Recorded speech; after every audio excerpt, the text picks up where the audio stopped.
In this video, we will delve into the history of the well-known droids of the Star Wars galaxy. Let us discuss the B2 droids and their main differences from the B1. One of the primary design flaws of the standard B1 battle droid was their dependence on a droid control ship. As you recall, B1S would instantly shut down when the control station was deactivated or destroyed. Also, the bronze armor, though just tough metal with no actual relation to bronze other than the name, was not particularly resilient. The bronze armor of the standard B1 was not especially resistant to damage and could be penetrated even by sporting pistols like the Q2. To address this, B1S were given artificial intelligence, but significantly enhancing the armor was impractical, as the droid's chassis could not withstand such weight. The B2, on the other hand, had a shell of duranium and was larger, which allowed many critical components of the droid's structure to be shielded by armor. Unlike its predecessor, the processor and signal receiver of the B2 were hidden deep within its torso, providing much greater protection from enemy fire. The early models had small, fully automatic dual blasters mounted on their right forearm. Later versions featured blasters on both arms. In some instances, the weaponry was replaced with a tri-barreled blaster that fired in bursts. In such cases, the droid would have a standard blaster on one arm, roughly equivalent to a blaster carbine, and a shotgun-type weapon on the other. The left forearm of the B2HA series combat superdroid was replaced with a rocket launcher. And likely there were versions of the B2, shown in the Republic Commando game, with a heavy blaster instead of a hand. They could also use other weaponry. However, considering their large hands, their options were limited. The droid's manipulators or hands were modular, allowing the built-in weaponry to be swapped out. Thanks to this design, several modifications of the B2 appeared during the war years. Among the most notable were the B2HA, which had a grenade launcher on the left arm, and the B2AA, equipped with rocket engines. The basic model's upgrades also continued. The latest series of the B2, appearing in the final months of the Clone Wars, were equipped with rather advanced artificial intelligence. It is also worth noting that the manipulators, partially mimicking a human hand, had flexible fingers, allowing them to handle some technical equipment and use heavy weapons. Among the latter were typically grenade launchers and mortars. There were also B2 armed with flamethrowers. When not using built-in blaster cannons, their right forearm was fixed vertically. Most B2 droids after the Battle of Geonosis were capable of communicating with each other in the common galactic standard language, but could also speak in binary. Overall, they surpassed the B1 in many ways, but not in every aspect. Likely due to the desire to reduce the cost of droids, the mass-produced B2 had a very slow processor and a quite primitive artificial intelligence installed. Because of this, the B2 could only act on the battlefield by the principle, reached the area, saw the enemy, shoot.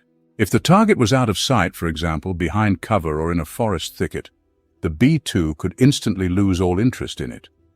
Due to this feature, ambushes could easily be arranged against B2 squads in the first months of the Clone Wars, periodically firing at them from different directions. The situation drastically changed when a B2 was within the control station's range, or if a T-series tactical droid was nearby. Then, B2 squads would react to threats faster, operate in unison, and could even perform flanking maneuvers, rear attacks, occupying commanding heights, and other tactical maneuvers. Moreover, the new canon includes similar information. Do not let this nickname fool you. B2 series battle droids were not that good. Sure, they had a level of strength and durability that B1 could only dream of, but they were slow and clumsy, and barely had enough computing power to aim their weapons correctly. R0GR, a veteran battle droid.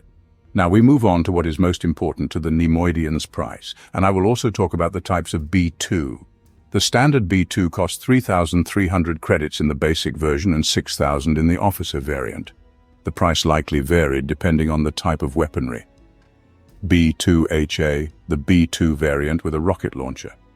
The exact price is unknown, but considering that they were often commanders and that rocket launchers are much more expensive than blasters, it cost at least 6,000 credits, although this is just my speculation. Also, there were likely B2HA versions with heavy blaster cannons, like those from Republic Commando. Again, this is my assumption. Additionally, The B2HA was better armored in the D20 system by Wizards of the Coast. As far as I know, tabletop role-playing games try to make actions as accurate as possible without adjusting characteristics to a specific standard like in Battlefront or Republic Commando. Moving on to armor. B2 has a damage threshold of 15 and 26 GP. B2HA has a damage threshold of 25 and 84 GP. B2 Assault, a B2HA modification used during the Third Battle of Felucia in 21 BBY. It had reinforced armor, an integrated laser cannon, and a standard blaster on the other hand. B2 Grapple Droid, a close combat droid and the successors of similar B1 droid variants. The B2 Grapple Droid was one of the droid types involved in the Battle of Ord Mantell. One unit found Gar Saxon, a member of the Black Sun and the Pike Syndicate, hiding behind cover during the battle and broke through their position, grabbing the Pikes and dragging him through the wall. B2RP or B2AA, a modification of the Super Battle Droid, abbreviated SBD Model B2, equipped with an integrated rocket engine specifically designed for boarding Republic fleet ships.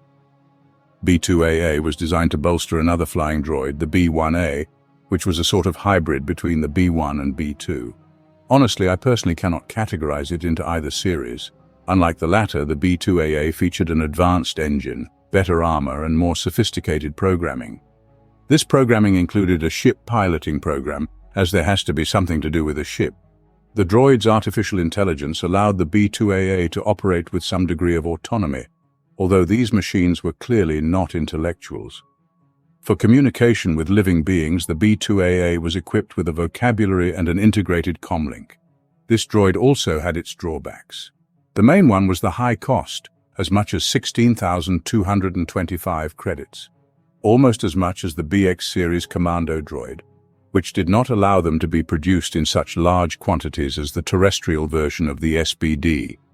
Another drawback was the droid's solid-fuel rocket engine, or more precisely, its fuel, which turned out to be quite explosive. However, this circumstance was not a big problem, as the droid could be turned into a moving bomb if necessary. The developers anticipated this option, equipping the machine with a self-destruct system. However, the CIS engineers did not stop at this and created an improved version of the flying B2 rocket trooper or rocket soldiers. The feature of the upgraded rocket droid was a more powerful jetpack, consisting of two bulky engines attached to the shoulders. This gave the droid greater speed and control in flight compared to the smaller built-in engines of its predecessor. The jetpack was complemented by small engines attached to the droid's ankles. Another significant change was the installation of two laser cannons on the wrists, each having 4 barrels that simultaneously fired 4 shots, having a devastating effect. They are most famously known for attempting to abduct CT-5385, or TUP, who shot Jedi Tippler due to a malfunctioning control chip. In this difficult task, they were assisted by a heavy rocket platform and sabotage droids known as buzz droids. Unfortunately, the CIS again did not succeed in this matter, but the droids did their job. They were also used in other battles. For example, it is known that they were used in the Battle of Anaxes, Cortosis B2 and CB3. These droids were put in the same category for a simple reason. They are almost or even completely identical, but I will tell you about them sequentially. Cortosis B2, a variant of the B2 series Super Battle droid model, protected with Cortosis, which was secretly produced by the Confederacy of Independent Systems on the planet Makeb. Shortly before the end of the Clone Wars, 19 BBY, they were manufactured at the Makeb droid factory by Duke Solha, his brother and sister. Unfortunately, no photos or price data were found. CB3 is a more well-known machine. It cost 25,000 credits, which is very expensive, more costly than the Droideka. In brief, Wat Tambor, after experimenting with raw corrosive ore, Artifacts decided to initiate the creation of a droid capable of destroying Jedi and not getting shredded to pieces. They chose the proven B2 chassis as the base, which to me is rather strange. An IG-100 in corrosive armor would become a nightmare for Jedi, more ferocious than Droidekas. Thus, on Metalorn, the CB3 droid was created. Visually, it differed from the B2 only by its corrosive armor, slightly different coloration. and an integrated blaster similar to the Droidica blasters, which again is extremely strange. The artificial intelligence was identical to that of the B2, which again is surprising. In my opinion, such a machine could use a more advanced intelligence. 9 months after Geonosis, the CB3 was tested in action by conducting a raid on Coruscant. With this attack, Tambor aimed to demonstrate to Dooku that his droids were so advanced that they could attack even the Republic's capital with impunity. The droids devastated the lower levels of Coruscant near the Jedi Temple, and almost broke through to the temple archives. The Jedi and Republic soldiers barely managed to force the droids to retreat. But Palpatine, as always, ruined everything for the Separatists. He leaked information about the Metalorn factory to 6th-grade welders, and of course they came and wrecked everything there. B2 ACM Truppler, a variant of the B2 with enhanced armament. It had a triple-barreled blaster that surpassed the standard in terms of power and rate of fire. The price was not specified, but probably not much more expensive than the regular B2. B3 and B3 are Ultra Combat Droid B3. Despite being a B3, visually it closely resembled a B2 and was based on it. It merely became significantly taller, 1.93 meters for the B2 and a whole 4 meters for the B3. It was no longer just a heavy battle droid, but a kind of mini-tank, armed with 2 heavy automatic blasters, a flamethrower, a missile launcher, and a plasma emitter. Such a plasma flamethrower, sending a stream of plasma at the enemy. In addition to this arsenal, the Bactoid weaponsmiths installed a very interesting device on the machine, which was a version of a tractor beam generator. However, unlike ship projectors, this device did not pull objects but rather repelled them. It was capable of increasing the droid's mass 20-fold for a short period. This allowed it to literally crush tanks and speeders, as well as ram through some types of fortifications. And it itself could be a formidable weapon, kicking or crushing a soldier and leaving nothing but a wet spot. Despite all its advantages, it was not very expensive, 13,400 credits. It is known that these machines were used even after the war. B3A, essentially an improvement of the B3. The appearance and weapon configuration remained the same. The price increased to 16,200 credits. The basic model of the 3 had a serious flaw associated with the insufficient autonomy of the machine on the battlefield. The B3 had a control matrix, artificial intelligence, but its quality left much to be desired. This flaw necessitated the deployment of a droid control station in the combat area, a highly vulnerable facility, I tell you, and the inclusion of B3 officer droids in the units. The B3A was devoid of this flaw. A fully fledged heuristic processor was installed in the droid, raising its intelligence to the level of protocol droids. The machine's programming was also improved. Tactical programs and knowledge about mechanics were added to the memory core to increase the machine's survivability. Another weak point of the B3, by the way. The droid was outfitted with stronger armor. Beta version of the B2, almost nothing is known about them. They were the first version of the SBD. These were probably low-series prototypes. They were slightly less bulky than their successors, but were weaker than the mass-produced B2. They were rarely used. The beta versions of the Super Battle droids became obsolete during the Clone Wars when the mass production of B2 began. They appeared in the Star Wars game Galactic Battlegrounds, Clone Compaginist. In the same game, there were B2 riders on arrays. They did not have blasters but were armed with flamethrowers. Heavy Anti-Air Super Battle Droid, a battle droid used by the Confederacy of Independent Systems during the Clone Wars. This unit was armed with an anti-air missile launcher instead of a left hand. B2 with a saw. There were 2 types of these. The first is a B2 droid with multiple limbs and circular saws. One such droid was spotted on Simocadia when the Separatist droid army attempted to take control of the clone troopers guarding the Republic's agro-color mine. The droid used its multiple arm limbs to fight the clone trooper, also inflicting damage with its circular saws. The second type is simply a B2 chainsaw bearer. One such droid was present during the Battle of Simocadia, where it used a chainsaw to cut through a wooden door in the royal palace. It then attempted to use the saws as melee weapons against the people defending the palace, but was cut in half by Mace Windu's lightsaber. B2 mortar droid. Of course, if there is a B1 mortar droid, then there must also be a B2 mortar droid, It was armed with a mortar and thermal grenades. It was quite effective against armored and mechanized units, although somewhat ineffective against buildings and non-mechanized units. It had a larger rear part compared to the standard B2 super battle droid. B2 for Arctic climates. In my opinion, the strangest version of the B2 because droids typically don't care whether it's plus 30 degrees or minus 60 degrees outside. They operate perfectly fine even in space. Snow droids were built on an enlarged chassis of the B2 series battle droids, but had their wrist blasters removed to provide greater grip strength for the snow droids. The heavy blaster rifle, which replaced the wrist blasters, was a more dangerous weapon, but the droid remained extremely effective, even when deprived of its primary armament. There were also B2 equipped with a jetpack, similar to the Phase Zero Dark Troopers. But aside from that, they did not differ from the regular B2 and the SPD2 and 3 modifications, about which relatively little information is available. They appeared in Star Wars Battlefront Renegade Squadron, and I have no information about their differences from the base version. The D60 and D90 I will briefly explain here. The D60 was an attempt to improve the B2 even before the war, as these droids participated in the first Battle of Geonosis. However, the machine was produced in small batches. The D90 was an improvement on the previous model, intended to be an enhanced variant for special operations. All the D90 were destroyed in the Battle of Kartao, one of the first battles of the Clone Wars. Now let's talk about the B2 droids before the Clone Wars.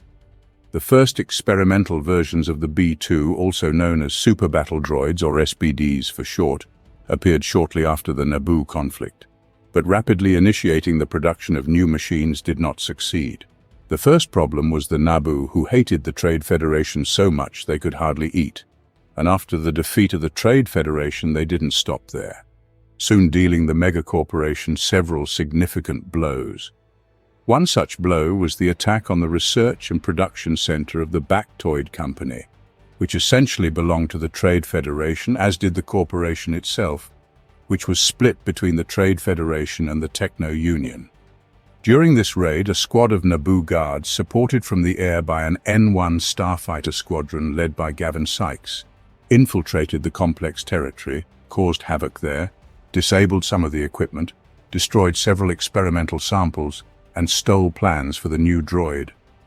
Subsequently, the fact of the creation of new droids became a good pretext for the Galactic Senate to exert even more pressure on the Trade Federation leadership. The result was a Senate ban on the Trade Federation from creating droid armies, forcing the Trade Federation to act secretly. The second reason for the limited serial production was the increased cost of the droid. As a result, even by the time of the formation of the Confederacy of Independent Systems, which is 10 years after the Naboo conflict, the Trade Federation and the Techno Union had relatively few B2 in their arsenal. For example, during the first Battle of Geonosis, they fielded only 100,000 units, while 1 million B1 droids were deployed. But only with the beginning of the war did the factories controlled by the Techno Union and the Trade Federation start large-scale production of the B2. Despite this, the B2 were seen in several battles before the war. For example, the Trade Federation used them during the conflict on Kashyyyk, shortly before the war began. Moreover, the super battle droids were used throughout the Clone Wars as the soldiers of the Confederacy. Most of the super battle droids had an unpainted silvery hue, likely to distinguish them from the brown color that the Confederacy used for its standard battle droids, or perhaps due to a different chassis material. Sometimes they were painted in camouflage for concealment. There is no point in discussing their use in war, as they fought almost everywhere battles took place. And although they were fewer in number than the B1 units, they were still produced in enormous quantities. It should be noted, however, that they had a more stringent nature than the B1 model, to the extent that they could even destroy Allied units to quickly intercept enemy targets, as observed in the first Battle of Geonosis. A B2 destroyed a damaged B1 to open fire on a Jedi in the arena. In addition, they were significantly more durable. However, as mentioned earlier, their cognitive abilities were not perfect, especially at the beginning of the war. Nevertheless, they successfully fought throughout the entire war, from its first shots on Geonosis to the destruction of the CIS Council on Mustafar. Yet their story did not end there. Immediately after the end of the Clone Wars and the elimination of the CIS leaders on Mustafar, the entire droid army was deactivated.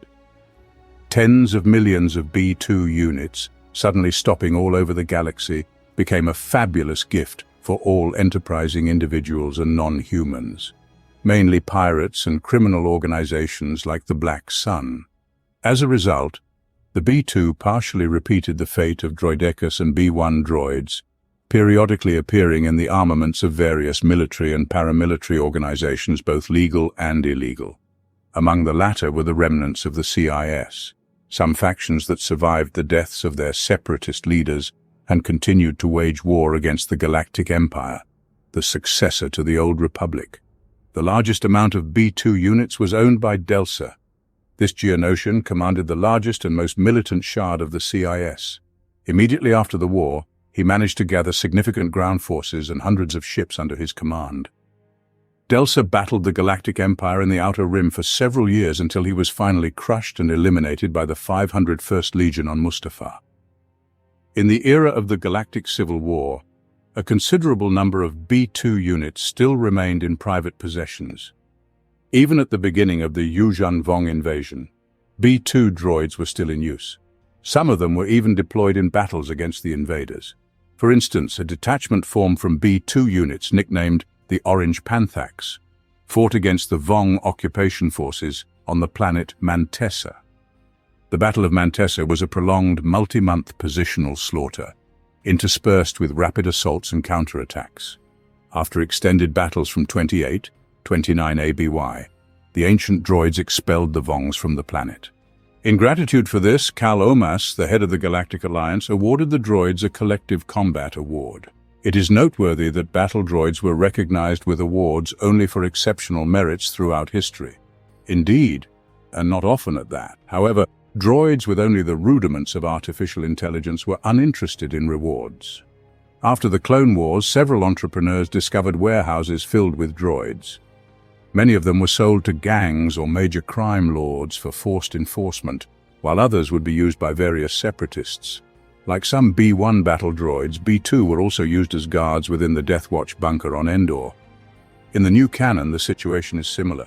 B2 continued to be in use for a long time because decommissioning such a large amount of deadly metal was simply impossible. On the planet Kobo, B2HA super battle droids and other former separatist forces were reprogrammed and used as soldiers by Bedlam raiders. Additionally, after the war, some B2 fell into the hands of Quarantine World 3. These units were reprogrammed and used to guard locations, and several of these droids encountered the archaeologist Dr. Cheli Lona Afra during her mission to steal the personality matrix protocol from the planet. The droids that encountered Afra were later destroyed during the mission by Darth Vader, who had come to recruit the archaeologist. One of the bounty hunter droids operating during the era of the Empire was made from the body of a B2 and the head of a BX series Commando droid. However, this squad was nonetheless destroyed during a skirmish on Arbiflux. A few B2 were part of the Second Revelation. A large number of B2 battle droids were acquired by the government of Plazir 15 and repurposed for civilian tasks. Many of them were used as loaders. One of these droids was infected with the spiked Nepenthe, causing it to become uncontrollable. The droid was later destroyed by Kryza and Jarin, who were hired by the government to investigate reports of droids malfunctioning. A Mandalorian scout who survived in the ruins of Mandalore after the Great Purge used a B2 faceplate as a shoulder pad. Shortly before the Battle of Exegol in 35 ABY, the pirate Sidon Ithano sold a significant portion of an antique cache of super battle droids to the pirate Kragan Gore and his warbird pirates, who bought them in an attempt to take control of the supertanker fuel depot, the Colossus. However, as the droids were significantly outdated, Gore hired the Colossus resident Niku Vozo to help him modernize the droids to a more effective state. Vozo modernized the droids but was wary of Kragan's intentions and reprogrammed one B1 battle droid to become the appointed commander of the B2 and used it to control the B2.